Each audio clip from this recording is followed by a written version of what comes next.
प्यारे बच्चों, सुप्रभात। मैं संजीव कुमार उत्क्रमित उच्च विद्यालय धनेडी गिरिडीह का सहायक शिक्षक हूँ। बच्चों, मैं आपके पास रहता हूँ तो आपको देखता हूँ, आपकी मुस्कुराहट को देख करके मैं कुछ सीखता हूँ। बच्चों, आज आपके पाठ्य पुस्तकों को जब मैं अवलोकन कर रहा हूँ तो 9वीं कक्षा विज्ञान के संदर्भ में बातें कर रहा हूँ। 9वीं कक्षा के विज्ञान की पाठ्य पुस्तक की जो प्रथम अध्याय है हमारे आसपास के पदार्थ, इस संदर्भ में मैंने आपसे परिचय करवाया था। उस परिचय करने के क्रम में एक बात आई थी कि पदार्थ का भौतिक स्वरूप क्या है। इस संदर्भ में मैं बच्चों को यह एक गतिविधि के माध्यम से कुछ बातें रखना चाहता हूँ। बच्चों, आप एक शीशे की गिलास लो। आप एक जब शीशे के गिलास लेते हो तो उस गिलास में आधी गिलास पानी लेते हैं। पानी लेने के बाद जो हमें जिस स्थान तक यह पानी निर्धारित है उसे हमें चिन्हित कर देते हैं, और चिन्हित करने के उपरांत हम स्पून के माध्यम से नमक लेते हैं और इस नमक को इस पानी में अंशतः डाल देते हैं। डालने के उपरांत कुछ देर इसे छोड़ देते हैं और स्पून के माध्यम से इसे घोल देते हैं। जब पूरे नमक घुल जाते हैं तो हम क्या पाते हैं? हम क्या पाते हैं इसे हम देखने का प्रयास करेंगे।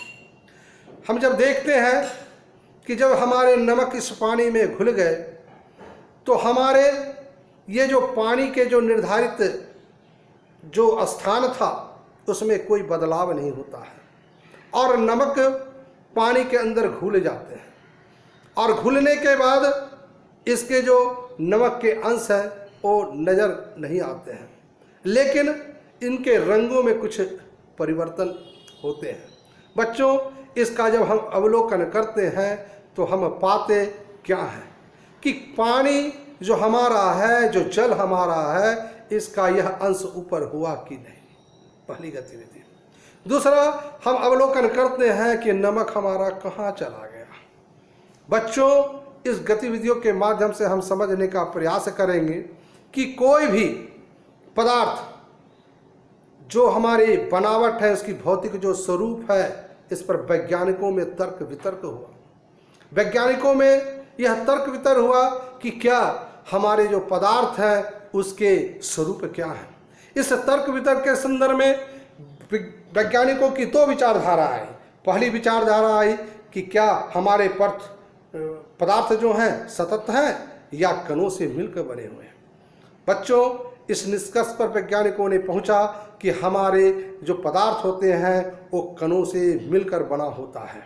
उन कणों की आकृति क्या होती है, इस संदर्भ में भी लोगों ने चर्चाएं की। आप जानोगे इस पानी के अंदर, इस जल के अंदर, जल भी किसी कणों से मिलकर के बने होते हैं, और जल के अंदर भी जो कणों के बीच में स्थान रिक्त होते हैं और नमक वहाँ घुल जाते हैं और उसके स्थान को वह ग्रहण कर लेते हैं।